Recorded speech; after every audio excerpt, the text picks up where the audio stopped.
There they are, everybody, the victory horns. And for the first time, as a UFC fighter in Mexico, they sound for the assassin baby, Brandon Moreno. The curse is broken.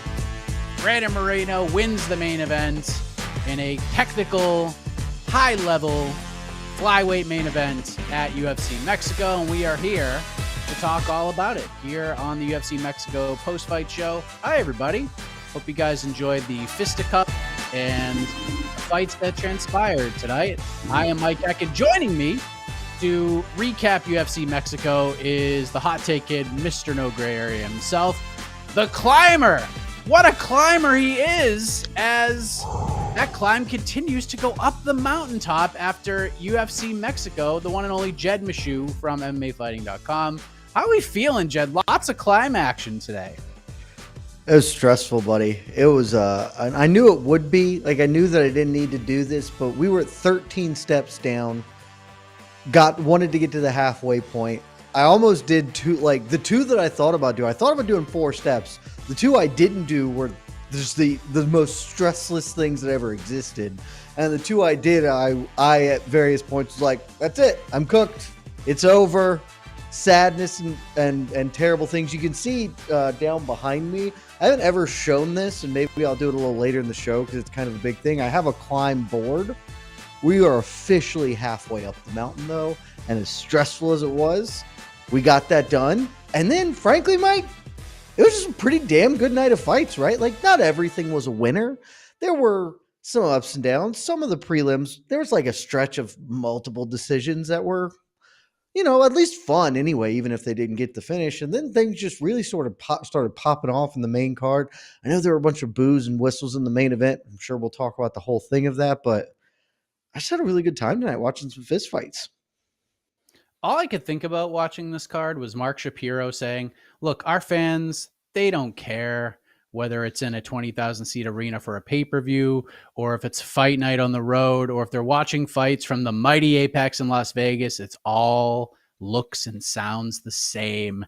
Not the case, because Mexico crowd, whether you liked the cheers or you didn't like the boos, they were boisterous, they were into it, and they hated Henry Cejudo, but they loved Alex Pereira. It was just an emotional ride all around UFC Mexico with the crowd. And all in all, like, I agree with you. This was a good fight night card. Wasn't the best fight night card, but it was a very good fight night card. And I think if you stayed home and didn't go apple picking or go to the Oyster Festival in your local town, you had a pretty damn good time today, Jed Meshew. Did we not? Like, this is fun. This is what it should be. Definitely. And this, like I said coming out, I really liked this card. I thought this card was going to be fun. The Mexico crowd makes things better. Not having any heavyweights or light heavyweights makes things better. The top end, I mean, also just like the matchmaking was really well designed for this card. We talked about a lot in the preview show. The co-main event, I'm sure there will be many words spared on that, but on paper, that fight is going to deliver something saucy. The main event's obviously very good. A couple of big, like, really high-end prospects getting set up fights, let's call them that, and they get to perform. Like, this was just a well-made card to suit the event, and like that's why we knew it would probably be pretty fun. If we're doing the AK gymnastics, I don't know if we got to as high as what this card could have been, but it was still like a damn good time. And like, this was not an apple-picking card. If you had other things to do, it's not the end of the world to miss it. But again, man, like I do these post shows every week at this point. I think I've done one every week this year that there has been an event. Sometimes I'm not all that stoked to be there. I had a great time tonight. I just, I really enjoyed the fights. And this is not an event I'll talk about for years on end, but this is what you hope to get when you are an MMA fan and you're spending so many Saturday nights in front of the TV. We have bonuses, and very quickly too, Jed Meshew. Wow, that is quickly. Did you see them? I did not. You want to take a gander at the bonus? Sure. I love the guessing game. Yeah, let's do the guessing game. The guessing game is interesting. So I'm going to guess. I don't know if they can give Manuel Torres one because Mike Beltran let a guy die. I'm going to say Edgar Chairez got one for the face crank. Maybe I'm just caught up because it's very emotional. In fact, I'm going to say no fight of the night, though I think you could have awarded it, and I'm going to go with 4 performances. I will give one to Manuel Torres. I will give one to Edgar Chairez. I will give one to Atiba Gautier, and I will give one to, let's go, Jamal Limmers. Jamal Amish did not get a bonus. So were there 4 bonus, no fight of the night, There 4 were. performances though? Okay. There were. So if Jamal didn't, then David Martinez. Yes. There you go. I'm There's your fine 4 with that. bonuses. That's also fine. I think Jamal Emmers is better than David Martinez, but I don't know. It's 6 one, half dozen of the other. Yeah. But yeah, I mean that's just how it played out. And unfortunately for my fantasy team, not only did Rodriguez lose, I couldn't even have gotten fight of the night. Now that I think about it, because he fucking missed weight, so I still couldn't. That I is couldn't really have got it true. anyways. That's tough. Oh That's God! tough. I was like, all right, dude. That's good production, Casey. Great job. I'm just getting trounced in this fantasy game that we're playing. June 30th cannot come soon enough, so we can redraft it. We could try this again. But let's talk about Brandon Moreno. He was not on the losing fantasy team. He, in fact, wins, gets it done. Good technical scrap with Steve Erceg. What do you grade Brandon Moreno's performance? All 3 judges scored the fight exactly the same, 49-46. All gave Brandon Moreno rounds 1, 2, 4, and 5. All 3 judges gave Vinny Siggs round 3. It was unanimous across the board. How do we grade Brandon Moreno's performance in the main event?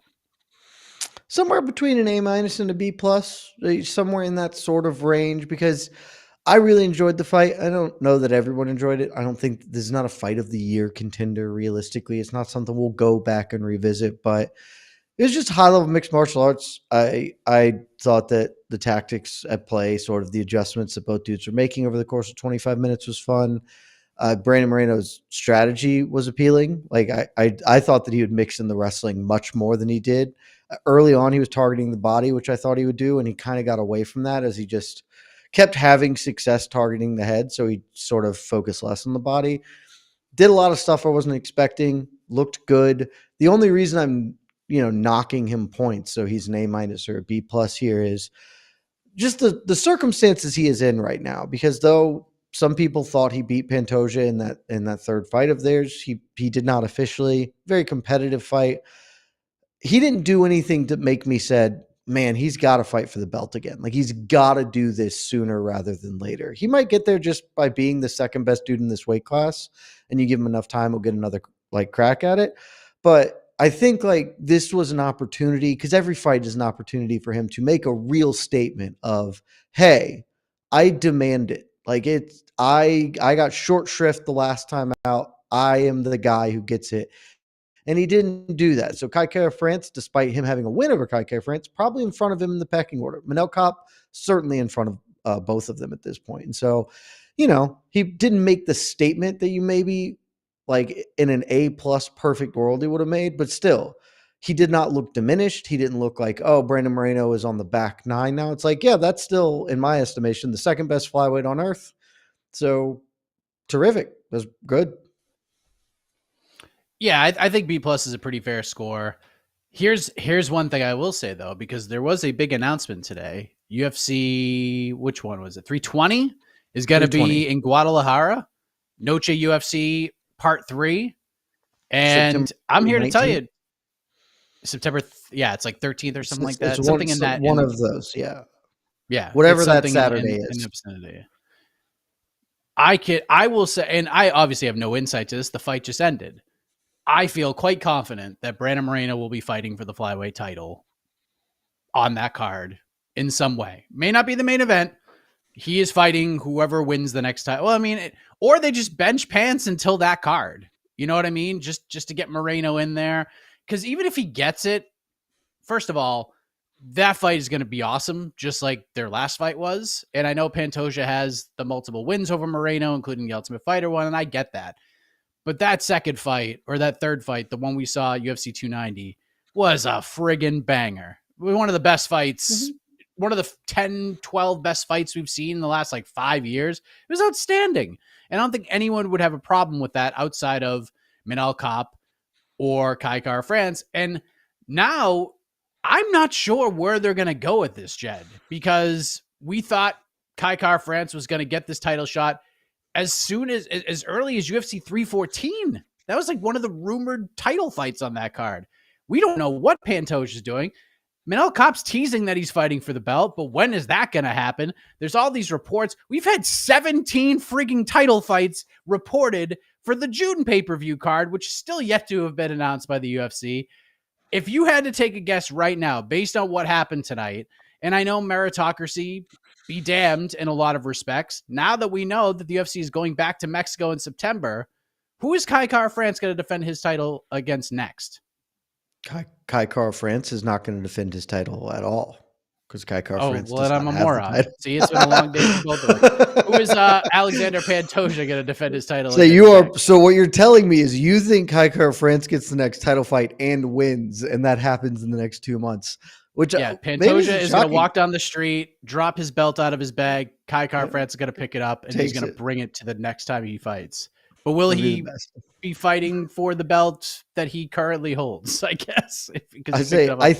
I think that there is now a slightly more realistic possibility that Moreno fights for the belt just because doing it for Noche UFC 2025 in Guadalajara, yeah, I think that makes a lot of sense to have Brandon Moreno in a big time position for a belt there.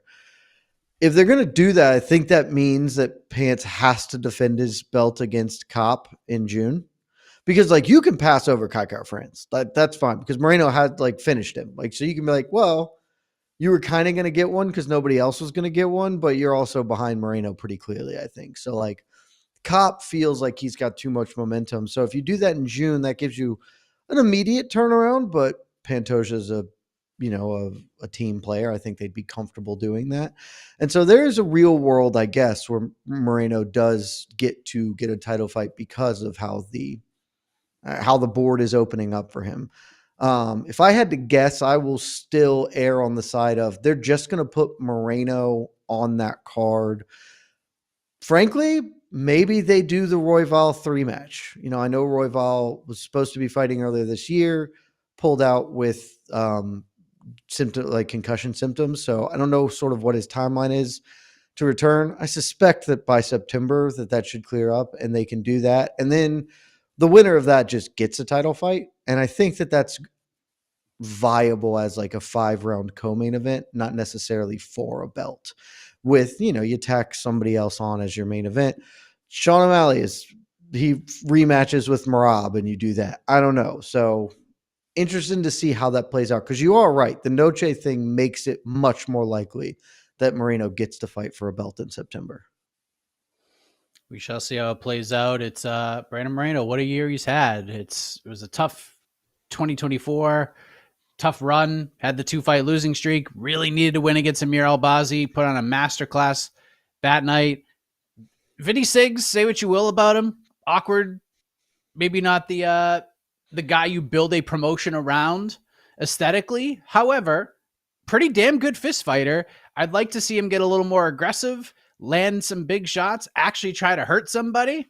I mean, you can obviously hurt Matt Schnell in fights because most people who have fought Matt Schnell over the last 4 or 5 years has been able to do that. But just seemed like Steve was landing a lot, but just wasn't putting a whole bunch behind it. If he could just take a little bit of what Brandon Moreno was throwing tonight, take some of that energy into what he was trying to do tonight, might have had a little bit more success. But this 49-46 for Stevie Vinny Siggs, Jed, this is not one of those this is a clear 49-46.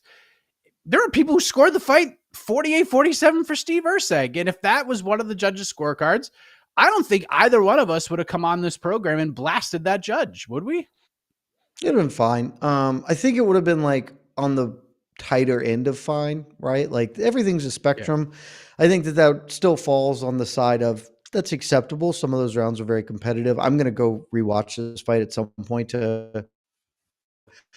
I scored 49-46. I felt like that was right, but again, there's a lot of those rounds were close, and certainly if you are cage side, you're getting a different angle. Maybe you're seeing something different. I think it's within the margin of error to give it to Steve Erceg, but I don't think it necessarily happened and should have happened. And so even if it would have been okay, That's better where we got to. It would have been really tough for Moreno to lose like that splitty today, right?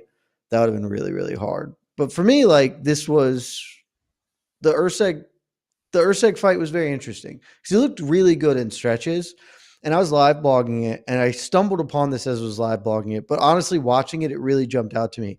I thought Steve Erceg was having a good fight and a bad contest, if that makes sense. Whereas, like, if this was a street fight, he's having a really good fight. Like, he was like, okay, I'm working through some things. I'm trying to figure out how to adjust. I'm protecting myself more than anything. Like, his defense was very good.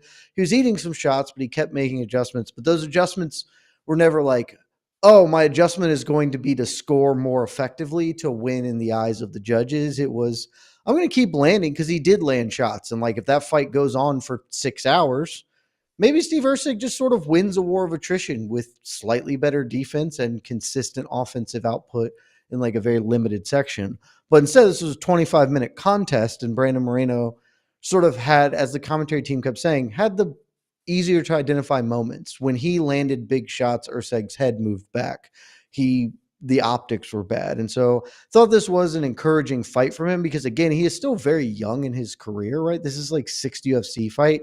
Because he got shot up so fast, maybe too many expectations on him, but he just fought. Again, I think Brandon Moreno is the second best flyweight on earth, and he just had a very spirited effort with him, particularly coming off a knockout loss, ate a bunch of clean shots from a guy who, doesn't hit like with a purse or whatever. Like, he's strong enough. So encouraging, not the outcome he wanted, but I don't think he should hang his head too low from this one. Yeah, I would agree. It was just an interesting fight to watch, and I felt heading into the championship rounds, there was a part of me because of, I don't bet a lot, but there's a part of me that's like, I might just take a little sprinkle on Vinny Siggs right now because the momentum is clearly in his favor after that third round. And you could have made a case after the third that it was 29-28 Erceg, because I thought he was pretty competitive in round two.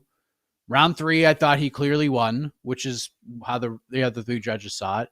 Round four is clearly Moreno, and then round five was really close until the end.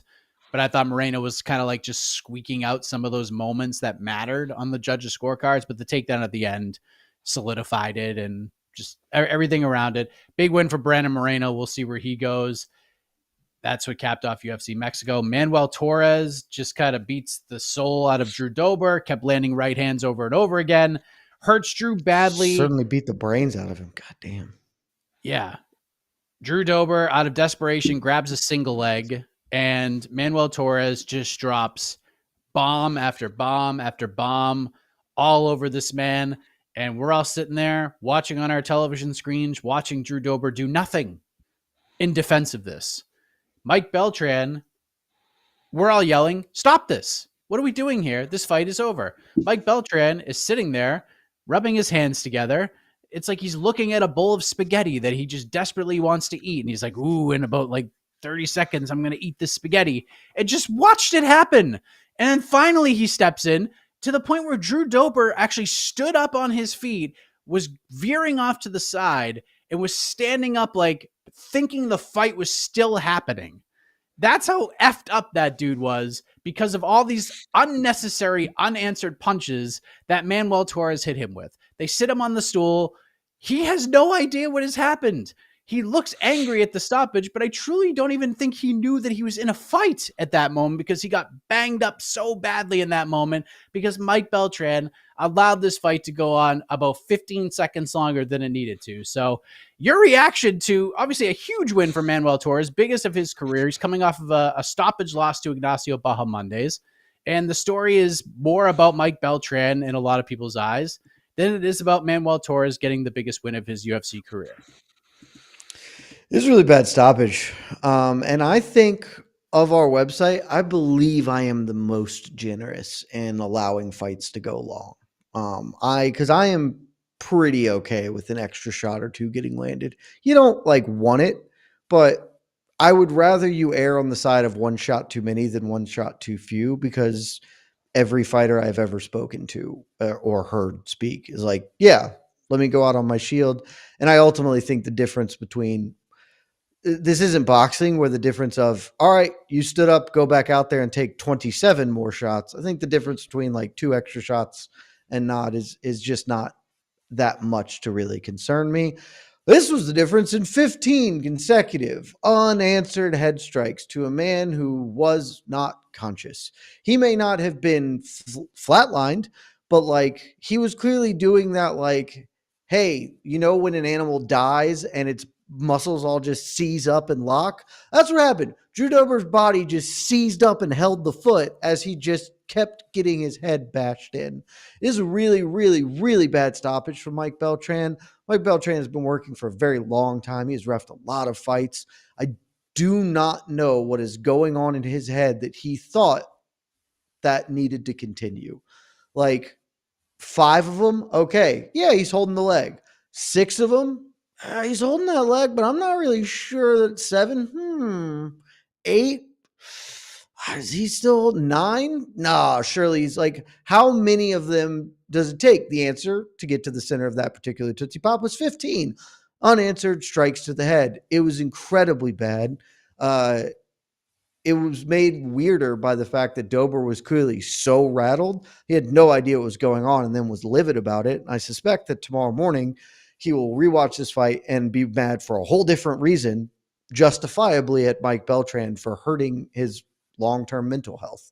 So really, really tough scenes, but great performance from Manuel Torres. I mean, this dude, he got a bonus, you said, Mike, right? Yep. In 5 UFC fights, he has 4 bonuses and 1 loss. And the loss, Ignacio Bahamondes got a bonus for putting it on his ass. This dude is certified gold. When he comes, tune in because somebody's getting 50K. So congrats to him. Looked really, really good, man.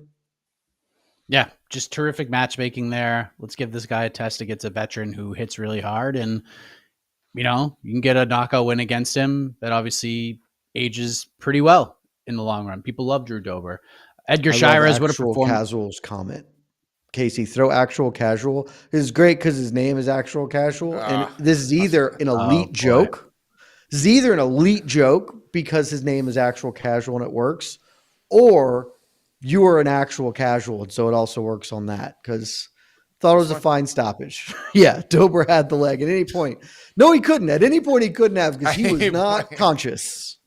His face was in the mat, getting punched. In the same way that when I am asleep at 5 a.m, I can't do jumping jacks. He couldn't have done shit. So this is either a really good joke or you are very, very casual. And I don't know which one, but either way, God bless you. Yes. Yeah. I mean, look, there's always one person in the space who will defend that type of thing. When 99% of the MMA community is on one side, there's always that one that says, not me, sirs, not me. Shout out to Edgar Chairez. What a moment for him. Gets a quick submission of CJ Vergara. Emotional moment. Gets his 50K. What a performance from him. That dude is a problem. He is a gigantic flyweight. And it seems like he's figured out the weight cut. And he's a problem. Man is an absolute problem. How about Raul Rosas Jr., Jed Meshew, the entire Mexican crowd? Off my life tonight. What's that? That man took years off my life tonight. Raul Rosas Jr.? Yeah. Oh, he was the climb. He was leg 2 of the climb. It was the second. There were 2 legs of the climb this week. He was one of them. Whoo! Vince Morales, wily veteran, not an easy man to defeat, not an easy man to submit. Crafty, tricky little grappler on that mat as you probably sweat it out for a moment. It looked like Raul Rosas Jr. was in big trouble. You exercised some patience, had that dog in him, Jed Meshew, that we're looking for. No, you know, Leon Edwards has the Chihuahua, as you said, heading into UFC London and heading out of UFC London. Raul Rosas Jr., a little bit more, a little bit of a bigger pup out of that 20-year-old. He battles through and gets a unanimous decision win over Vince Morales. And heading into that fight, I was like, man, I hope he has a new catchphrase. I hope Chihuihuis goes away and he says something else crafty that can get us through the next 6 or 7 months, because I couldn't be more over Chihuihuis. I could not be more over it.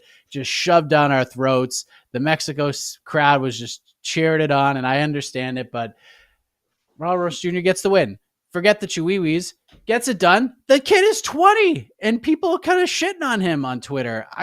Is there justification for this 20-year-old kid in a big spot on a big card just getting dumped on after beating a wily veteran like Vince Morales? So there's a lot at play here. I want to address Chihuahuas first because I'm fine with it. I don't understand it at all. And I've accepted that I'm getting older and this is me being an old man. And I don't get it. But if people like it, I'm cool with it. What I had an issue with, I don't have an issue with Raul Rosas Jr. doing it because it's his thing. I had the issue with them doing a promo package that was entirely about it. And within a 2-minute span, it was basically just saying Chihuahuas over and over again.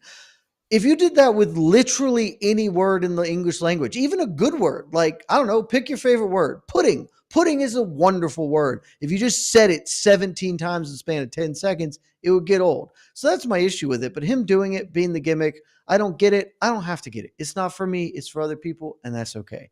As far as the shitting on Raul Rosas Jr. thing, I think that's obviously a little bit silly because he's 20 years old. And I don't know, he's pretty damn good for being 20. I have been very skeptical about his ceiling for his entire career, just because he's 18, he's 17, he has some talent, but I don't know that he has sort of the raw athleticism that I would want to see from a really top end prospect. Though he's not a bad athlete, and I don't know. I have concerns about his growth. I do think he is growing. I don't think he is growing at a rate commensurate with this dude is going to be a champion by the youngest champion or whatever that he wants to. But also growth isn't linear. He could take a big leap. I thought this fight was mostly positive, though I do think the major concern that I have for him is still there, in that his game is still pretty limited, right? He showed a couple of things with his hands, but he got him down. And when Vince Morales didn't do anything different. Vince Morales did the same thing over and over again because it was clearly what they drilled and prepped, and it kept working. And so Raul Rosas Jr. just held him. I saw some people online score that fight for Vince Morales. I don't think that's indefensible. I did not do it that way, but I think that there is an argument that you could certainly score that fight a draw and could give Morales the second round because Rosas did nothing but hold position because he just ran out of ideas. He had he would get him down and he could get to the back and he can get the one hook, the downside hook in, but he could never get it over. Morales kept clearing it, and he was so concerned about not losing the position, he wouldn't give up his grips to do something else. So I have concerns long term, but ultimately he's 20 years old. He's still going to get he's going to get better. He's very accomplished for his age and showing what he can, and showed some real toughness, some real grit. He got that sandpaper in him to avoid that, because that third round, people could be in a lot worse trouble than he ended up, and he stayed tough throughout. So I think you should mostly take away positives, but we can be measured and be like, okay, we can, let's just keep seeing him develop and not be straight to the top, get this man into the top 15. I don't think he's ready for that whatsoever. Yeah, I know he wanted a ranked dude next. No, don't do that. No, so far away from this. I would say, and I'm just gonna, the Otno, long time, every week Otno listeners know where I'm going with this. He fights Damon Blackshear next. That's the next logical step up. Top 38 to 40-ish guy who's got some decent wins under his belt. I don't mind that matchup. I think that's fine. Anywhere close to that, from anywhere 5 spots higher or into near the top 15 is just absolutely asinine matchmaking for him right now. So little baby steps. Damon Blackshear is a tough fight for him, and Damon's nowhere near the top 15 right now. So I think that's good matchmaking. I would also keep him far away from David Martinez, who was one of the heroes of the card. Again, terrific matchmaking. They put him in this spot, put him up against Simon Oliveira, knowing exactly what was the probability here. He was going to go out there and get a quick finish, and boy, did he. What a performance. Looked like a superstar tonight. I'm very excited to see how he develops, because I've been high on him for a long-ass time. He obviously had a great run in Combate. His lone loss is to Gianni Vasquez, who is one of the best flyweights and bantamweights outside of the UFC right now, in my opinion. A guy who could absolutely be on Contender Series this year, a guy who could get a straight up signing from the UFC. That's the guy he lost to. It was a close split decision, kind of controversial. But other than that, he's just dusting up everybody, and none of these fights are even all that competitive. This guy, out of just sort of the low-key heroes of the night, this David Martinez probably tops the list for me. Ooh, that's a good question about that. I mean, I was pumped because I really like David Martinez. I think he's one of those dudes who, even going into Contender Series, I knew him from Good Combate run. Like most people who are super hardcore, like watching the other stuff, knew that David Martinez is a guy who could have just been signed outright. He didn't need to do the Contender Series thing. I'm sorry, Dr. David Martinez. My apologies. I love that so much. Give him his appropriate honorific. He earned that degree, much like you should call me Dr. Jed Meshew, but we'll come to that another time. David Martinez, I really loved him on Contender Series. He was so pro ready. He's like one of the most pro ready dudes that came in. There's like, yeah, you toss him in, he's immediately like, he doesn't have to develop. He needs to continue to grow and get better, but he doesn't have to learn how to fight. Like Raul Rosas Jr. still needs to learn a lot about how to fight. Gautier, Atiba Gautier, he still needs to learn some stuff about fighting. He got it. Dave Martinez already knows how to fight. He just needs to keep adding tools, honing his skills, improving and adding depth. So this was, I thought, a perfect matchup. Like Simon Oliveira probably shouldn't really be in the promotion, but like good enough to, hey, look, here's your entry point. Go do something cool. He damn sure did. Yep. I'm very high on him. The on to the next one pick for him tomorrow might surprise a lot of people, but I don't care. I'm going to throw that dude to the wolves immediately, give him something big and see how he can swim with it or sink with it. Let's just see. Kevin Borjas, good win. Probably fighting for his job. Beats Ronaldo Rodriguez. Ronaldo Rodriguez, what an awful week for that young man. Jesus Christ. Misses weight, shows up, has just a clear-cut game plan. This is how you beat him. Wrestle him, tackle Kevin Borjas. Do not get in a striking match with this man.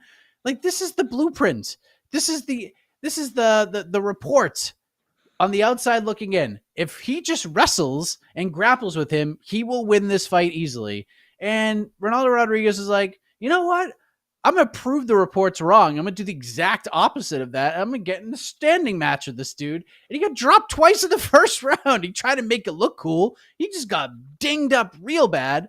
And then won very few exchanges on the feet and just got pieced up by a guy who was like a plus 340 underdog heading in. Good for Kevin Borjas, man. Good win. Awful week for Ronaldo Rodriguez. Jeez Louise, Jed Meshew. Really, really bad stuff from Lazy Boy. Just the exact opposite of what you want to see. He has never been like a fight IQ genius, but like this was just especially bad. Where it's just like everyone knew that the universe was aware of how he could win this fight, but for him. And then to also do that while blowing weight is just like, all right, man, you're incredibly popular. Like he's incredibly popular, millions of Instagram followers. And then this is a dude who should be trying to do everything right to really maximize what he's got. And I don't know what happened, because the truth is he's not a bad fighter, but I don't think he's going to be like, I think if he found a way into the top 15, that would be a good outcome for his career. Like he never has struck me as like a really high end prospect in that way. But this was just it's a tough setback week. Maybe this will let him get back on and be like, all right, I got to drill down a little more. I got to take this more seriously. I got to listen to my corner. Corner was telling him to do things. I got to make weight, and he'll lock in, because this is a week he would rather forget, I think. Yep. Markel Medeiros opened the card with the splitty win. Jamal Emmers, great finish for him, but no bonus. The one man with the finish who didn't get a bonus was Jamal Emmers. Took all that time off, well over a year, and gets a good first round finish, and well, no bonus for you. Rafa Garcia beats Vince Pichel. Loopy Godinez, Julia Pastri, fun fight, especially that third round. Ocasio Costa, 3-fight win streak for him, beats Christian Rodriguez. And then the other low-key hero was Atiba Gautier, Jed Meshew, from Cameroon. A lot of people calling him middleweight Ngannou. I mean, you want to talk about A-plus matchmaking. Boy, did they do it here, throwing him in there with Jose Medina. That fight, as Jose tweeted, lasted like 3 minutes longer than we thought it would because Medina ate a bunch of big shots early, but we knew eventually he was going to crumble. Boy, did he. They got something with Gautier, man. Just keep throwing him in there with strikers. Like, do not throw him in there against the middleweight version of Waldo Cortez Acosta. Do not do what you did to Rubelas to Spain. Treat this man accordingly and just chuck him in there with fun strikers. Yeah, man. Otavio was another dude who was one of my top prospects coming off Contender Series. He's 22 years old. I comped him to Melvin Manhoef. I think middleweight Francis Ngannou is a little bit better, but it was mainly just like, hey, here's a dude who hits unbelievably hard and is carved like a god. Like that man, the physical disparity between Gautier and Medina was stark. Like, nobody wins a fight just by getting off the bus and winning the bodybuilding competition. But he won the fight by, like, look, anybody who knew nothing about fighting could just look at those two dudes in the face off and be like, yep, I'm going to pick that guy. He is going to win. And they would be right. Sometimes in this sport, maybe it's wrong, but it's usually at heavyweights and Roy Nelson's involved. That I was like, nope, that dude's going to win because that dude looks like he could eat 6 of me. Yeah, if he just gets with like anybody who can keep him growing, and I forget who he's working with. Is he working with Fortis? He's working with somebody that's not bad right now. But like his story is interesting, like how he got sort of found and brought into the promotion or into fighting. He is clearly very athletic, a lot more patience to his game than you normally see with somebody who clearly has so many physical gifts and has all the tools you could want. He's just got to learn how to use them. And so I think they should bring him along incredibly slowly, given he's 22 years old and there just aren't that many like super young middleweight prospects. Just let him kill people for 3 years. Just the bottom of the barrel dudes. Let him learn how to fist fight. And this dude will fight, if not win a belt. Like that, his ceiling is holding the belt. No idea if he'll get there, but that is the ceiling he has. I don't know if he trains at Manchester Top Team, but I know him and Lerone Murphy are like really, really close. Yeah. So I think he trains with those guys, but I mean, which is a pretty good team to train with. Lerone Murphy obviously is a very good fist fighter. So develop him in that same way. And if he wants to bounce around a little bit, go to Extreme Couture, go to Fortis, go to shit, man. There's lots of places to go to, but yeah, just keep on developing. Let's figure out how to chain wrestle defensively. Any team, any big team, go get with any big team and let them teach you how to be a fighter because you have the potential to win the belt. Not saying he's going to do it. Not saying bet the house this is guy, but like he had the lowest floor, like one of the lower floors because he is still so green, frankly. But like obviously his ceiling is through the roof. 100%. All right. Well, let's bring in E. Casey Leiden. And let's talk to you guys. Casey got sleeves on, so that goes to show you. And he's eating food. I just put an apple in my mouth. I wasn't ready. I was like, oh, crap. We're going to question. I like that. Damn it. I'm looking through Gautier's Tapology now, and he fought a man named Jan Lysak. And Jan Lysak, 2-27, and as soon as I click him, Tapology says this guy's been flagged as he may have purposely participated in bouts with no reasonable path to victory. The 2-27 fighter may have been shucking him, which is great, but Gautier beat him. So good work. What was that promotion that we were talking about on the pre-fight show? Explode Fight Series. Explode Classic. Yeah. Oh, my God. Well, we looked at I realized Brandon Moreno has 2 victories in Explode. So Explode? Dude, all the good fighters have victories in Explode because that's how you juice up the record, baby. So, whoever that guy is, that's who the UFC needs to bring in to fight Gautier. Just bring those guys in. Bring in Jay Ellis. Bring them all in. Just line them up. All right. First super chat. I didn't listen to her post fight, but I've seen some things online about this. Loopy lost the last round because she had to poo. Did she say I did that? not see I this. didn't. I didn't hear that. If she said that, I think she said it in her backstage interview. oh, then that, Yeah. I mean, that would be.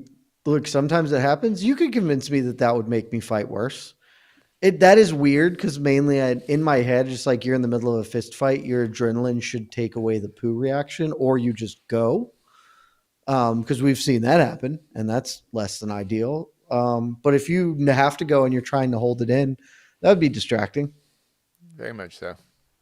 But yeah, I put Google. I Googled Loopy and poo, and no, I was like, this is bad. I bet you landed. I was saying, I bet that really turned up what you were looking for.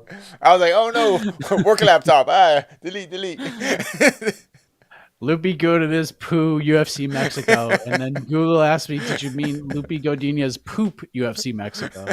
And yeah, we turned. Oh, apparently there's audio of her saying it in the corner.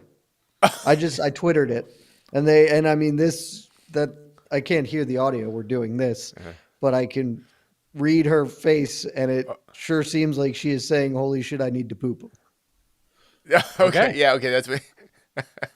Yeah, I must have missed it during the broadcast. Then, man, you got to do it. Also, she really can't, because if she ends up having that, the rest of her career, she's Poopy Godinez. Godinez, yeah. You can't like that. I mean, that won't go away. Yeah. That lasts forever. So, yep.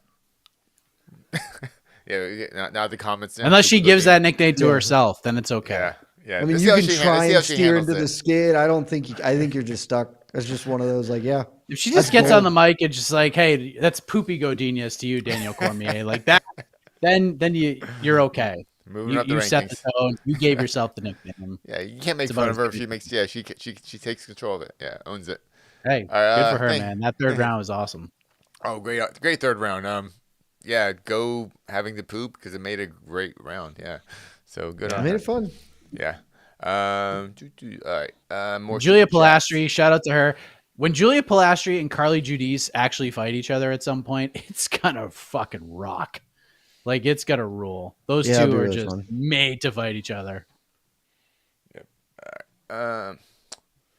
Oh. LFC DJ. Do we get a night of fights with no cheating? You know what? It's so funny. There were a couple eye pokes, but not. So there's definitely that one thumb in the eye in the Rafa Garcia's Vince Pichel one. Yeah, that was a bad one. Thumb went deep in the eye of Rafa Garcia. That one. I mean, that wasn't intentional, obviously, but that happened. It might be the only one I can remember. And there was another possible eye poke in that fight, but the ref didn't catch it, so Rafa just kept fighting. I don't think of any others. Yeah. Nothing else is jumping out. That's impressive. Yeah, It's one of the cleaner nights. Outside of the Beltran thing, I think everything else was kind of pretty solid from a regulatory standpoint. So yeah, doesn't seem like there was any like there wasn't like any horrific judging. Yeah, no horrific judging. Yeah, I thought all the judging was fine. I wanted to chime in when you guys were talking about the main event. It was really interesting. For the fans, 32% of the fans actually had Erceg winning that fight, which I thought was interesting. Okay. It's a very high number, but again, I think that's allowable. I think it's too... Okay, so I scored the actual fight. It's a weird thing. I scored it 5-0. I know I'm an outlier. I think that score is acceptable. Yeah, but I acknowledge that 2 and 3 I felt could easily gone to Erceg. Like if this was a basketball game and it went to the fourth quarter, like Moreno won each quarter by like 2 points or something. Like in the sense that Erceg, even though he was down 4 rounds, like he was still, the fight was incredibly competitive. That's why I kind of hate the 10-point mess system because it sounds like it's a blowout, but I know it's not. But yeah, so some fans did think Erceg won, and rounds 2 and 3, a majority of fans had Erceg winning those rounds. So just interesting. But I think the right fight. I don't hate that. I just don't know how I you think give. there's almost no scorecard that I'm like, that's unacceptable. 5-0 Yeah. Erceg, I'd be like, all right, that's probably That's not weird. reasonable, but 4-1 Erceg, 4-1 probably pretty Erceg, bad. I think I It's could pretty still bad. allow it. I think it still How falls though? within the range of what I'd be like, okay. How could you 'Cause it wouldn't be justify giving great. him 4 rounds? Because like I'm when I'm saying this, like you're baking in that the rounds are competitive. If you're a ringside judge, like you're not getting the whole picture. You can kind of open things up there. It wouldn't be good. I'm not saying it would be good. Very bad. I think I could live. I don't think I'd like pitch a huge fit about it. I think I'd be like, that's probably a bad scorecard, but okay. Yeah, I mean, look, I thought 1 and 4 were the clearest rounds of the fight for Brandon Moreno. Like those are clear rounds. There was like no, well, that was close. Like those felt pretty clear cut. 2 was close. I thought If you 5 want to was give more clear than 4. With the Then- ending of side control, yeah. Yeah, Yeah, just I the way thought- it I ended, thought because I thought that Moreno- round was yeah. a total toss up, and then very clearly Moreno. I like Yeah. was blown. I was like, whoever wins the next 60 seconds wins it, and Moreno clearly won that. So I was like, I think he wins it. Yeah, I thought 4 was all Moreno. 3 was Erceg. 2 I gave to Moreno, but like I wasn't in love with that scorecard. So I mean, if you told me it was 2-2 heading into round 5, like I would have had no problem with that scorecard. But I just don't see how you could give 5 to Erceg. It's just, I don't know. I the more I think about it, the more I'm just like, I don't really know how you score the fight for Erceg. I just don't know how you can find 3 rounds that he won in there. I could see how you found 2 rounds. I just don't know how you can find 3 rounds. I think 1 was the only one where I was like, if you scored it anything other than Moreno, we can't even have a conversation. Like 1 was very clear to me. Erceg did fine, very, very clear. I think the other 4. Didn't he get dropped in one, or did he get dropped, or he just No, his he head got really stumbled back. Yeah, stumbled. That's He what it was. he ate the uppercut and the hook and just sort of fell and ran away. The other rounds, like I scored it 4-1 Moreno. I think on a rewatch, I'll still think it's 4-1 Moreno, giving round 3 to Erceg. But like 2 and 3, I think are very up for debate. And you could talk to me about 4 or 5 as well for Erceg. Like I don't think I'd agree, but we could have a conversation. All right. There's just really small margins, right? Like just Really? very small. Erceg was doing a lot of things that were landing. It just wasn't big stuff. It was a lot of the jab. Yeah. I would be interested in asking Steve Erceg if what he thought the score was going into the 5th, and if he knew he was down 3-1, 4-1, or They told him. whatever. They did. Did his corner tell him you? His corner was like, "You got to hurt him." Okay. His corner also did something I've never heard, which it probably has happened before, but I just don't remember it ever happening. In heading into the 5th round, they were like, "All right, Steve, we are certain at this point that Brandon Moreno is listening to the stuff we are calling to you, because when we call it, we see him react. So when we tell you something, do the opposite. If we say 1, 2, 5 or whatever, like I heard that. That was jab, interesting. right hand thing, go low." And I was like, I don't think I've ever heard a corner be like, "Hey, it's 20 minutes into a fist fight. I need you to put your thinking cap on, because when we say stuff, don't do the stuff we say. Do something different." I was like, I get where you're coming from. It's a I'm little not too sure late. that that's going to It's work too right late in the game. now. That might have been a plan you wanted to drill beforehand, because I don't think his brain's going to be like, all right, immediately connect 1, 2, 5 into low kick body shot. Yeah, I got to tell you, I enjoyed when I hear John Anik or Brendan Fitzgerald or whoever's calling the action say, all right, no more commercial breaks. And we know we're going to get both sides. We're going to hear both corners. It's the best. So much better. Especially in this fight. Main events, It was always fascinating. Always give me the corners of main events. Because like listening to Erceg's side, like after round 1 was just, they're like, hey man, he's figured out your jab, right? Okay, why don't you just front kick him to the face? Because that's like wide open. Mhm. And then I'm watching him like not throw it. And I'm just like seeing how low Moreno is in his stance, and Moreno like reacting to Steve throwing punches.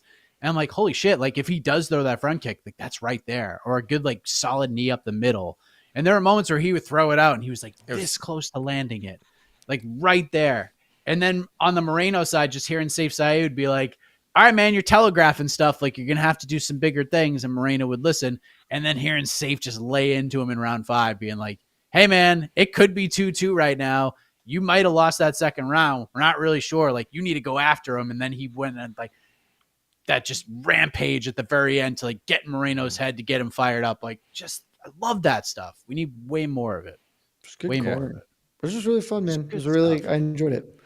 Good. Then being safe side being like, Brandon, and we know you're tired after round 2. I was like, really? Okay, that's interesting. And he was like, oh, not that, like a little bit, like a little bit tired. I was like, wow. Oh, That was his response, like a little bit. And I was like, okay, that's interesting. Like, it's way better. We should hear the corners in big fights always. yeah. But I'm glad you mentioned that, Mr. Heck, because I thought the front kick. I was watching the fight. It's like, oh, those front kicks are just barely missing, and if those can cause a lot of damage, especially with how low Moreno was. So, thank you for mentioning that. I forgot about that. Yeah, I just wish Erceg just. Oh, did Erceg get too predictable, or because he seems to have a bigger skill set. I think his game is broadly a little more predictable. My single, if I like, and I'm not a coach or whatever, so have at it. Comment section wants to be mad. I genuinely think, as I was watching, I was like, the single biggest issue he has is he is not countering. Like when Moreno started to get offense going, Erceg played defense. He did a really good job of defending himself, of blocking, of getting out, resetting, centering, not allowing Brandon to hit like a bunch of combinations on him. It was like, okay, but now every time Brandon attacks, you're not generating offense, and your only offense is not like you're not throwing heat at him. You're working a jab, low Moreno kicks. Yeah. You're occasionally throwing like a nice right hand behind the jab. Every once in a while, you find like a really slick counter when Moreno gets caught into like empty space. But like at some point, it should be like, hey, this round is going to be the counter round. When he comes forward, set an elbow in his fucking head. Like just hold your ground and pop him one, because you are conceding this avenue of the game entirely. And I think that was a huge problem for him, because it let Moreno just have those bigger moments. Yeah, I mean, there are certain moments too, Casey, and I'm sure you saw this as well. When Erceg was starting to throw more than 2 punches at a time, he started going to the body. Some of those body shots at the tail end of those combinations were friggin' nasty, and I was surprised he didn't go to those more in the last 2 rounds. But when he was landing in the third, those are friggin'. He was thumping that rib cage, man. Moreno's just so tough. Yeah, that's the wild part about Erceg. Like, he's clearly not the best flyweight in the world, but man, he almost could be. Like dude, he's in him. He's 29 is the thing. Yeah, he is 29, and he has been a professional for like 8 years. Like, he's been in the UFC for 2. Like, he's still got growing to do. Mm-hmm. Like, that's the thing. Like, I leave this fight being like, this is very close to the fight I expected. Maybe not the texture, maybe slightly different, a little more grappling heavy, but that Brandon Moreno was just a little more offensively potent and would ultimately win as a result of it. But I just left being like, man, Steve Erceg, I know he's on a 3-fight losing streak. I won't have any concerns about his next opponent if he's getting matched down, right? Like, it's like he's fighting some random dude. I'm like, yeah, he's going to beat him. This is very, very good. Yeah, Steve Erceg is the Craig Biggio of the flyweight division. He's going to play every night. He might not go 4 for 4. He might go 0 for 5, but he makes a great play at second base, turns a game-ending double play, gets hit by a pitch in the bottom of the 9th to be the lead guy on first. Like, it ain't always pretty, but he can be reliable at times. And maybe it gets him into the Hall of Fame. It's the UFC. Who the hell knows? Craig Biggio's in the friggin' Hall of Fame in Major League Baseball. Deservingly so. Played catcher, played center field, second base. All reliable. He's just going to show up. He's not going to blow the doors off of you statistically, but he's going to go in there. He's going to compete. He's a great competitor. He is a great competitor. The best competitor. All right, lots of super chats to go through here now. Let's go. Here we go. MMA is life. KKF is like 4th based on merit. Yes, I believe that this is true. Merit is not really a word that matters, though, is the problem. Yeah. But yes, I agree. Based on merit, 100%, he would be behind Royval, Moreno, Cop. So yeah, 4. And I gotta tell actually, you, with each there's the rumor that Horiguchi is coming, so that would actually put him at 5. there is, yeah, I would say with each day that passes is worse for Kai Kara France. He had a very small window where he like just might sneak into one because everything broke right. That window is closed, and he needs to fight somebody, and he needs to be somebody good. Yeah, I don't Maybe think he's getting a title fight. Maybe Just Horiguchi. get- I- Like if it, he should was be gotta be trying in to fight April? Brandon Royval again. That's what he should yeah, be trying if it was to got do. to be in April, he probably would have got it because, like you said, availability is your best friend. But apparently, they didn't need him for that card. And the longer Pantoja continues to say, like, yeah, man, they haven't offered me anything, the worse it is for Kai Kara France. So, not great. All right. Steven. Boys, I don't care what anyone says. Pants making flyweight great again. I love this division. Also, Pants is number 3 pound for pound. Lads, how could you disagree? I believe this is, didn't Steven, was Steven the one who said, hey, Steve Erceg's about to upset Brandon Moreno because he's from Australia? Not sure. Is the same one? Oh, maybe. Very possible. I could be wrong. But at the same token, number 3 pound for pound. I don't think that's like, I if have you him rank number Pants 4. If you number ranked him 4, 3, I I have think him. it's fine. I have him 2. I have him 2. I think it's fine. Yeah. We did a ranking show on this like 4 months ago where I was like, you guys are all insane for having Pants as low as you do. Like, because that was We when have I him had at him at 3 4 as and a website. nobody else had him there or whatever. Like, Yeah, our website has him at 3. Casey bumped him up with the 2. Yeah, man. Like, if you want to rank him at 3, I think that's fine. I have him at 4 because I have 4. Yeah, Islam. fine. Islam is undeniably 1. If you don't have Islam, I think you are incorrect. I have Taporia, and then I bumped Drickus. I had Pants at 3. I bumped Drickus over him after Drickus stopped Izzy, and Yep, then beat. I have the same. Was like, yeah, Our top 5s are exactly the same. yeah. Islam, Like, Taporia, DDP, Pants, Marab. Top 5. yeah. But we talked about this on a ranking show relatively recently. I don't actually have that many issues with any like top 8 ordering. Because like if you want to say that Bilal is a top 3 dude, I know he doesn't have a lot of finishes. He's beat a lot of good dudes, hasn't lost in a very long time. Marab beat a lot of good dudes, hadn't lost in a very long time. Like I'm kind of okay with anything, just so long as you have Islam number 1, because I think that's incontestable. But anything else, I'm sort of okay with it. I don't want to get too caught up in pound for pound, but are we doing a disservice by not having Moreno in the top 20? Do I not? I might have him ranked. I don't remember. Well, what at I least did. at No, least as a because site. no, because he lost 2 of Lost his 2 in a last row. 3, which really hurts. Like he lost 2 in a row last year, so that just kind of bumped him. Okay. It's kinda, Top you know, 20 is hard to crack into, man, because there are 7 champions at any given point in time that are certainly there, and then that's 13 other spots amongst all the other male fighters in the sport. There's a lot of competition, especially when, like you, Casey, I think a couple of other people have some Bellator fighters tucked in there as Yeah. well, or I guess And- PFL fighters. Well, we haven't updated it, but I suspect Leon Edwards will be out of our top 20 because right now he's at 12. yeah. Leon Edwards is for certain dropping. I think Sean Brady will probably end up bumping into mine. Man, but yeah, I'm thinking. If you want to put Moreno, I don't think that's wrong.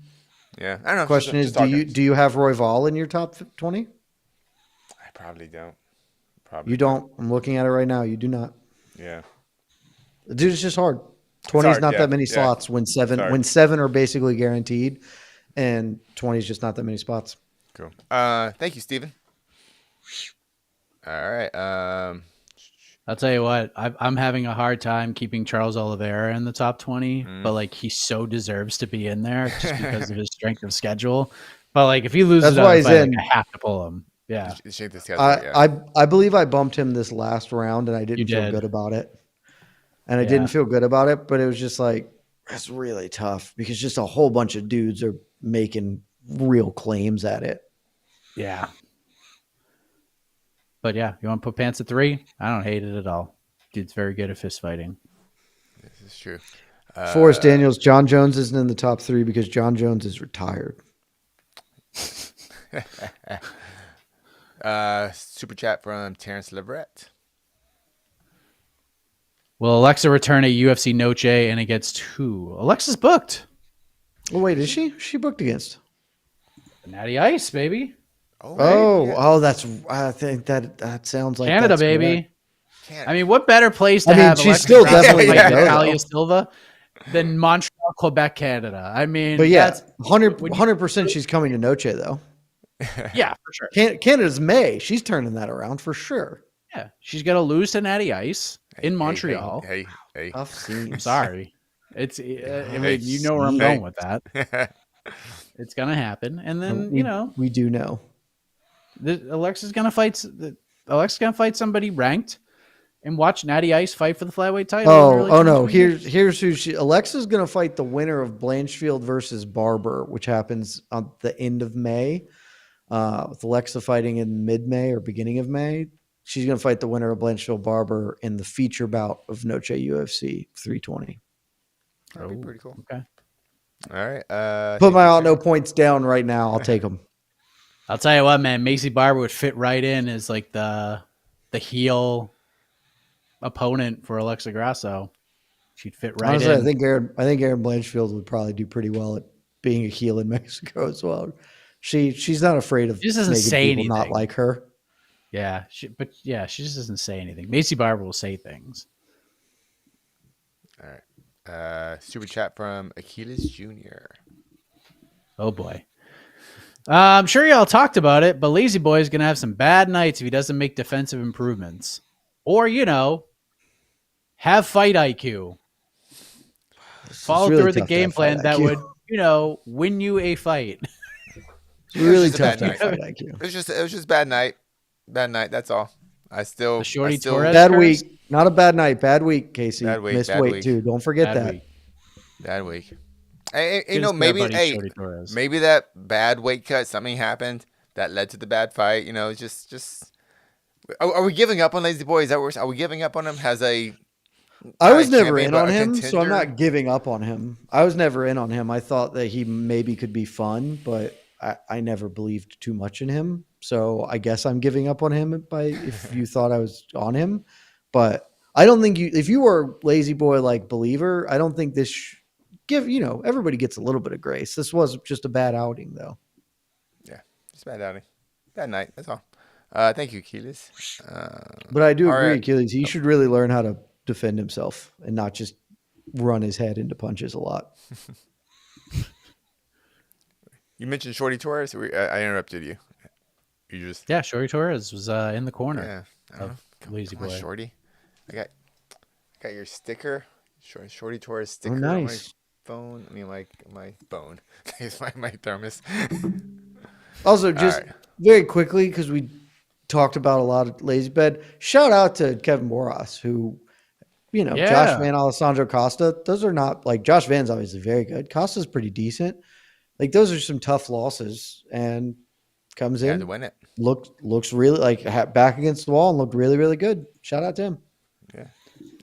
I think we're kind of crapping on Lazy Boy, but yeah, I'm glad we're giving him some props to his opponent. Yeah, RS40. Manuel Torres is that dude. Who do you give him next? Also, who do you give to Prochus now? Colby? Okay. so We'll talk about Manuel Torres in a moment. We'll definitely talk him on to the next one tomorrow. But big news, UFC 314, as loaded as it is, we got a title fight and we got a co-main event that's stolen a lot of headlines. Jed and I have been on the same page. I'm sure Casey has been as well. You could argue that the more like intriguing divisional matchup, like outside of the title fight, was Carlos Prates versus Jeff Neal. We were going to figure out like if Carlos Prates is that guy a little bit. Beating Neil Magny is great, and a lot of great welterweights and a lot of even just good welterweights have beaten Neil Magny over the last few years. That doesn't mean they are on the trajectory to the top 10 or even the top 5. You kind of go from Magny to Jeff Neal, and if you could beat a guy like Jeff Neal, that opens some more doors for you. So that made that fight very, very interesting. And now Jeff Neal is out of the fight. Prates not fighting UFC 314. But the way John Anik kind of said, stay tuned for some possible big news from Carlos Prates over the next couple of weeks, opened up some eyeballs and some ears. And that leads us to think, Jed Meshew, where does Carlos Prates go What are they teasing here if you had to guess? I'm guessing he goes to. Let me make sure I'm doing this right, and I'm not a total Bunsen. No, okay, I was right. I'll just make sure. I think he's going to go to Miami and be a potential backup fighter for the Bilal Muhammad Jack Della Maddalena welterweight fight because, like, why not? People really like him. You know, there was like even some talk of throwing him in against Shavkat at 310 or whatever that was. So, like, maybe the only other thing that I could see is like, does Stephen Wonderboy Thompson say yes? Because like, maybe Ian Machado Gary says yes. Like those are big-ish fights.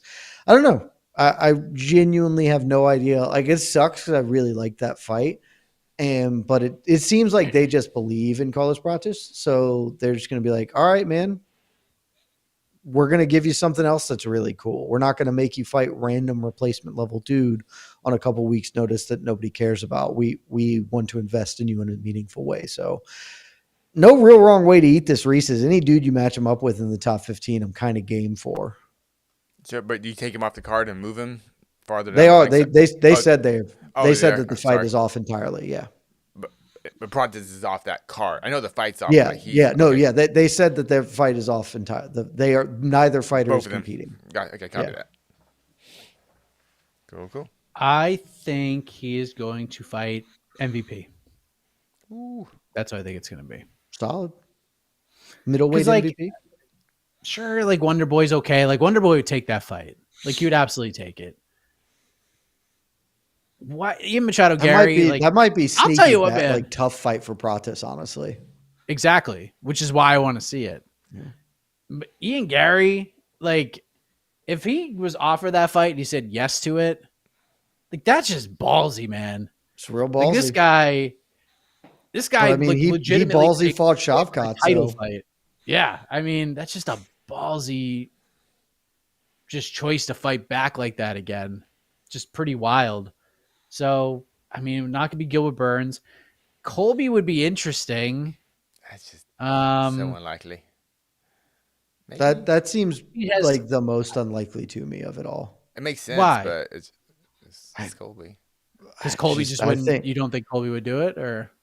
I think that is a losable fight for Pratis, and that would be really bad matchmaking for the UFC.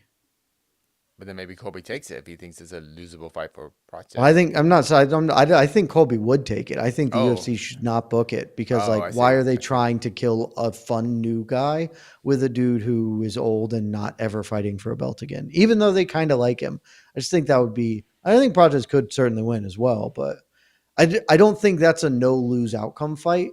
And so I think that you should not make that. To me, that's the least likely of any other top 15 dude. Leon Edwards. Okay, correction. Hey, Leon, that's the least likely. Yeah, that's the least likely. I know. I honestly think they may just be like, hey, you're going to fight the loser of Bilal Jack Della. So just hang on. That'd be a long wait, though. Yeah, don't do that. Yeah, because he should fight somebody cool. Would Buckley go? Is Buckley going back? Oh God, that'd be insane. I think Buckley wouldn't take it. That's the thing. I think Gary would be more likely to take it than Buckley would. Yeah, Buckley just wouldn't take it. I mean, I want to see it, but Buckley's career right now, I don't see him taking it. But fighters don't turn down fights, man. I mean, if you're Joaquin Buckley, you turn down some fucking fights right now. Yeah, after the year you should be choosy. You should be choosy as F. Be very choosy. Fight Usman, fight Brady. Like these are fine. Other than that, or fight Gary. I'm okay with that. All right. Manuel Torres, cool dude. Is he the dude? Is he that dude? Who do you give Torres next? So 3 answers. 1 to Casey. I don't know if he's like what you mean by that dude. He is that dude in that certified action, like certified banger coming your way. I think that there's no wrong way to match up any good lightweight, frankly. Like pick a dude in the top 30 and that's going to be fire. I think that like in the grand scheme of matchmaking, and Mike, this is your purview, not mine. This is probably not a good fight because like other dudes are probably more deserving of this opportunity than Manuel Torres is. Uh, I just really want to see that dude fight Benoit Saint Denis because that's it. just an anarchy. And I think that like other lightweights should probably get the ranked chance, like Ludovic Klein or whatever. But I just want to see those two dudes chuck them because it would be freaking bananas. That was like off the top of my head, just not even calculating this or even really looking at my rankings. That's the first fight that came to my mind was him and BSD. But I mean, Jesus, there's You could also so many convince me of fun ways. Mauricio Ruffy. Ruffy's a good one. CDF's a good one. I mean, there's no wrong way to eat the lightweight Reese's. There's just there's nothing bad, but I really want to see him fight BSD. Like you could do Joel Alvarez. You could do, I mean, there's just throw a name in there, man. I refuse. Joel Alvarez Moicano deserves to fight into the rankings. Let my guy breathe. Come on. Man has been putting in work for a decade. Let him get a chance.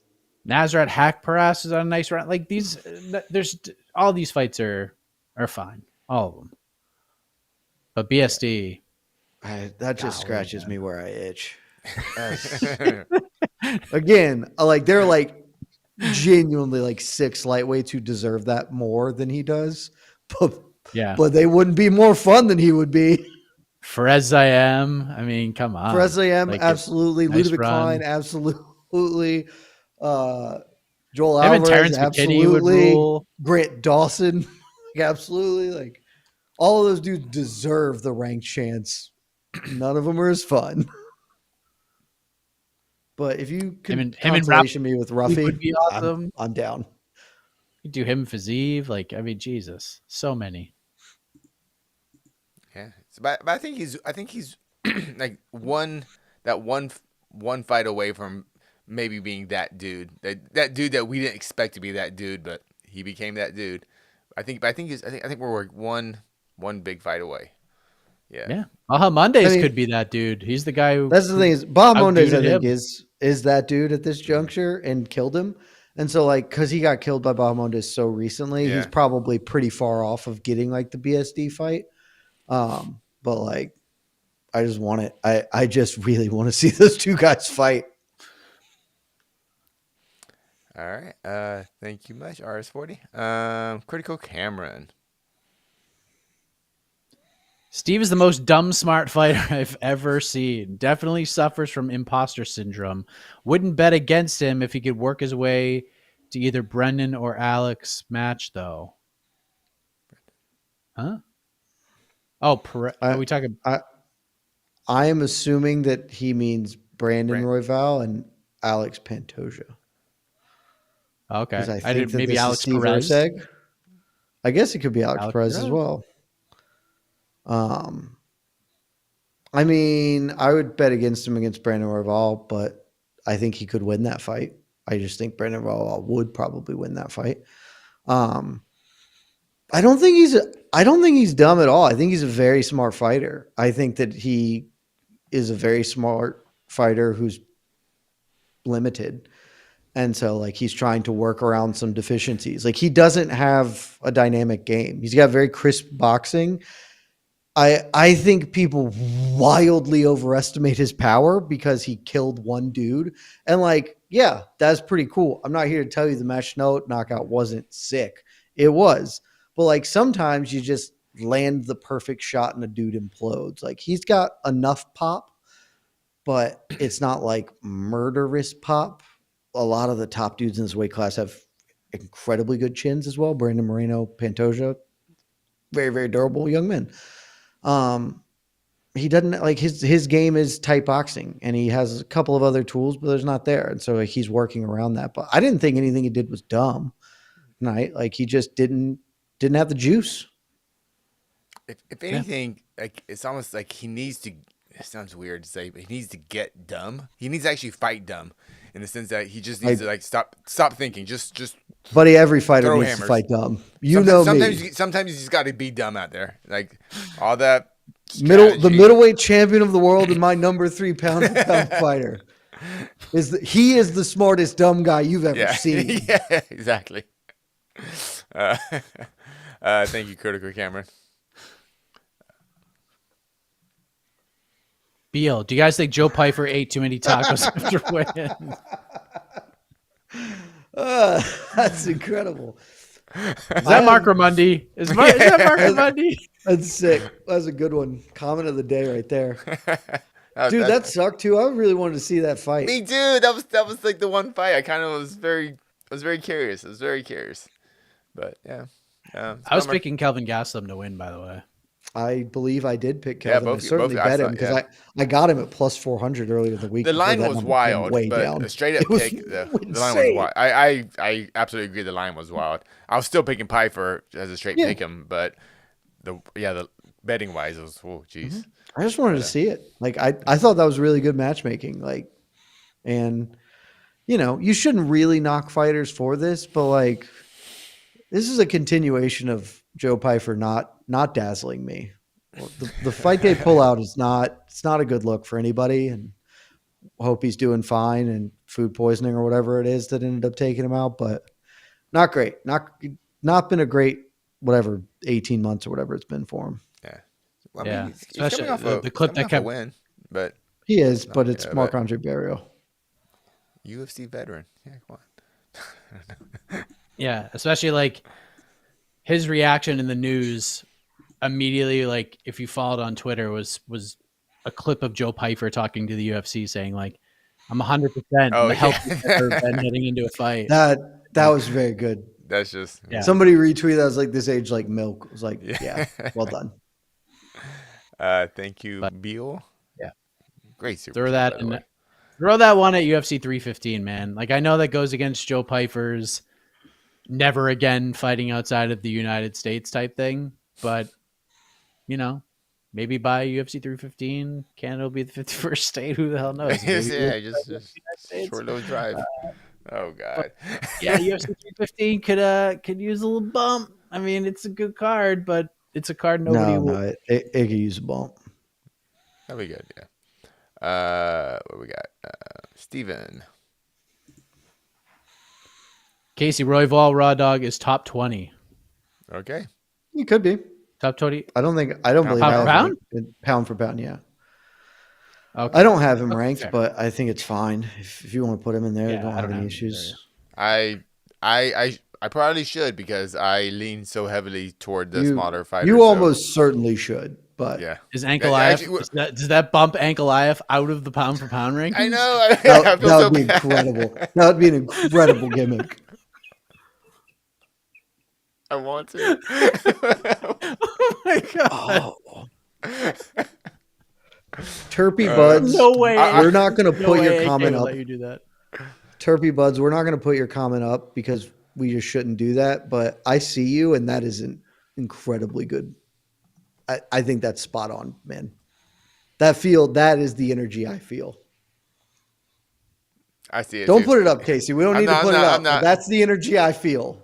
I'm not. I see it. Terpy Buds. Because I think you are also with me on feeling that energy. Because that's a great comment. We're. I know he's a very. We're there. Yeah, he's a very good fighter. He's a good fighter. Good fighter. He can bring some violence, but yeah. All right. Hold on. See you, Terpy. See a couple more super chats before we get out of here. Shout out to you guys for super chatting away after this card. You guys are killing it. If they say John versus Tom on 4-1, worse or best timing? Oh, Jesus. What's on 4-1? April Fool's Day, where we're not allowed to believe anything. Got it. I was looking for like UFC 401. It's like, what are you talking about? Got it. I was thinking rounds. Sorry. I was like, okay. It would legitimately be the best timing.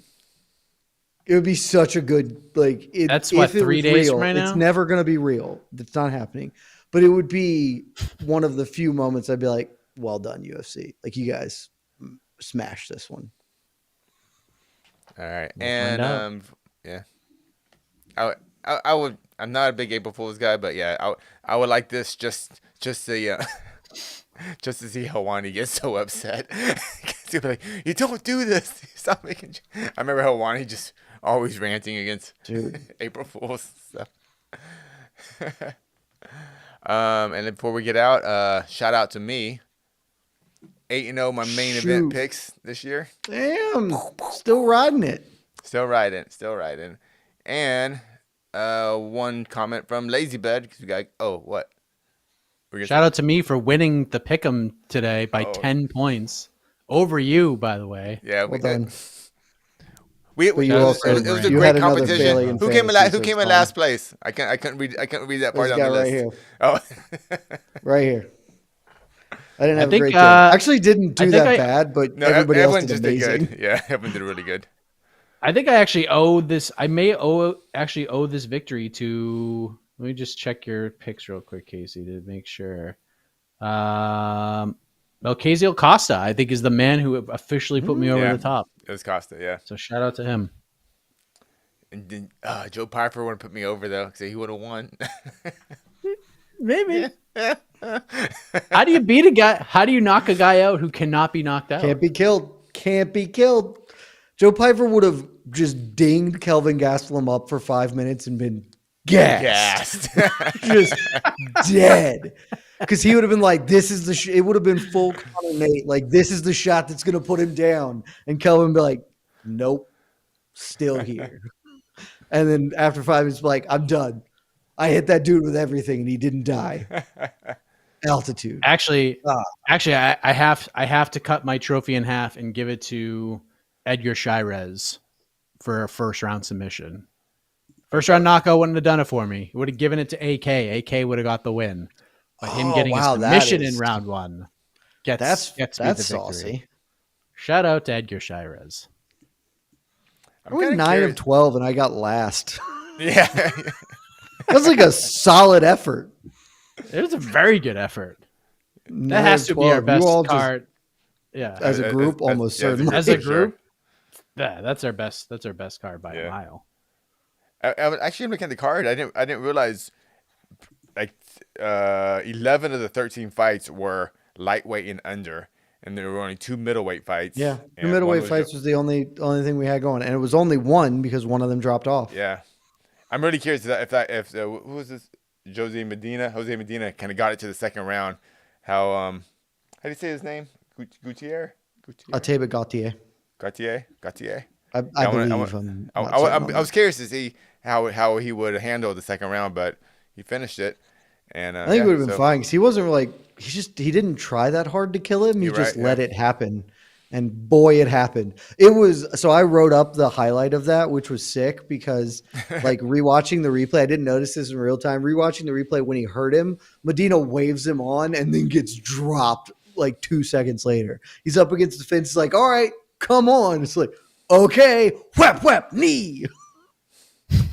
Yeah, it was a bit of a mercy stoppage. Like whatever Beltran that's the walk-off mercy stoppage. Didn't get the Dober. It was like, yeah. Other guy was like, "Nah, you're done. I'm gonna let you visit your family tonight." And before we get out of here, from Lazy Bed, Jed is a mouthpiece for Big Pudding. Yes, dude, pudding is a really good word, man. It's just word. Like I've always really liked the word pudding. I like pudding words as well, but I like words that sound like what they are, like pudding. What is pudding? Oh, you know exactly what it is. It is a little salsa. Piatic? Yeah. But like, yeah. I just think it's a fun word. It's a great word. It's a great word. Guys, we're back at the world's most famous Apex. We have another super chat in there, Casey. Oh, let's go to the super chat. It's a good one to leave on. It's a good one. Here we go. Hold on, I gotta get ready.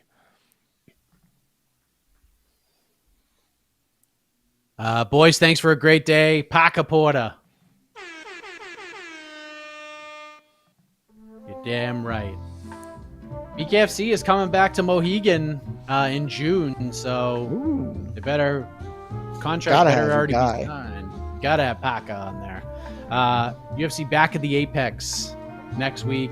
damn good main event. Very much looking forward to Josh Emmett versus Lerone Murphy. How about the lots other of 12 featherweight- fights? Are you feeling good about the other 12 fights on that card? Boy, I thought this card was better. Gerald Mearshart versus Brad Tavares It's is not. going to be incredibly fun. So we got to talk about on the Prometheus shows is this week. fun. I think that could be a middleweighty contender. Boy, Torres Finney's making his UFC debut. I mean, come on. Torres Come Finney on. is a fun person to look at, so that's Davey Grant, Daniel Santos. You know that's going to be fun. Dione Barboza versus Dione versus Diana. Ooh, a lots terrific at stake. name. Reese McKee's probably going to lose another fight. Victor Henry competing. Hey, Victor Henry. And then we got a Loba. pair of women's Loba. strawweight fights. Loma's fighting against Estella Nunes. How did Estella Nunes get bumped from Molly McCann 2 weeks to Loma Lookboonmee? What That's in the tough. friggin' That's world? tough season for you, kid. Good night, everybody. My fantasy Love team y'all. sucks. It's true.